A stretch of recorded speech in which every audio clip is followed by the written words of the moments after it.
ابراہیم اور لوط کی جدائی۔ پچھلی کہانی میں ہم نے دیکھا کہ کس طرح ابراہیم اپنے علاقے کو چھوڑ کر خدا کے حکم پر نئے ملک کی طرف سفر کرتا ہے۔ اس کے ساتھ اس کا بھتیجا لوط بھی ہوتا ہے۔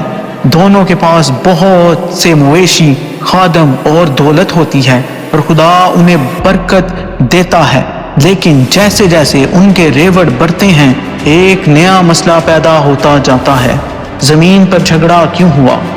ابراہیم اور لوط کے چرواہے روزانہ اپنے مویشیوں کو کھلانے کے لیے چراگاہوں میں لے جاتے ہیں، لیکن کیونکہ ان کے پاس بہت زیادہ مویشی تھے زمین پر جگہ کم پڑنے لگی۔ آہستہ آہستہ چرواہوں میں جھگڑا شروع ہو گیا۔ ابراہیم کو یہ سب باتیں پسند نہیں آئیں۔ وہ نہیں چاہتا تھا کہ اس کے اور لوط کے درمیان کوئی اختلافات ہو، کیونکہ وہ ایک ہی خاندان کے تھے۔ ابراہیم کا فیصلہ۔ ابراہیم نے لوط کو بلا کر کہا، ہم بھائیوں کی طرح ہیں، ہمیں آپس میں لڑنا نہیں چاہیے، یہ زمین بہت بڑی ہے، ہم الگ الگ ہو جاتے ہیں تاکہ امن رہے۔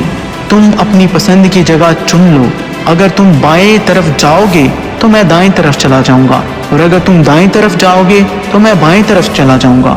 لوط کا انتخاب۔ لوط نے چاروں طرف نظر دوڑائی۔ اس کی نظر دریائے یردن کی سرسبز وادی پر پڑی۔ وہاں کی زمین بہت زرخیز تھی، پانی کی کمی نہیں تھی اور فصلیں بھی خوب اگتی تھیں، لیکن یہ جگہ سدوم اور عمورہ نامی شہروں کے قریب تھی، جہاں کے لوگ بہت برے کام کرتے تھے۔ لوط نے سوچا، یہ جگہ بہت اچھی ہے، میں یہاں رہوں گا، اور اس نے یردن کی وادی کو اپنا ٹھکانہ بنا لیا۔ وہ اپنے خیمے لے کر سدوم شہر کے قریب جا بسا۔ ابراہیم کے لیے خدا کا وعدہ۔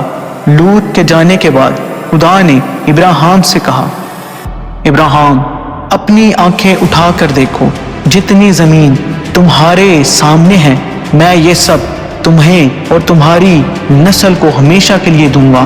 تمہاری نسل زمین کی گرد کی مانند ہوگی، اگر کوئی زمین کی گرد کو گن سکے تو وہ تمہیں نسل کو بھی گن سکے گا۔ یہ سن کر ابراہیم بہت خوش ہوا۔ وہ خدا پر بھروسہ رکھتا تھا، اس لیے اس نے اپنا سفر جاری رکھا اور ہردوم کی طرف چلا گیا، جہاں اس نے خدا کے لیے ایک قربان گاہ بنائی اور اس کی عبادت کی۔ ہمیں کیا سیکھنے کو ملا؟ یہ کہانی ہمیں سکھاتی ہے کہ ہر چمکتی چیز سونا نہیں ہوتی۔ لوط نے دنیاوی فائدہ دیکھا اور ایک ایسی جگہ کو چن لیا جہاں کے لوگ گناہ میں پڑے ہوئے تھے، جبکہ ابراہیم نے خدا پر بھروسہ کیا اور خدا نے اسے بڑی برکت دی۔ مزید ایسی کہانیوں کے لیے ہمارے YouTube چینل کو سبسکرائب کریں اور ویڈیو کو لائک اور شیئر ضرور کریں۔ خدا آپ سب کو برکت دے، آمین۔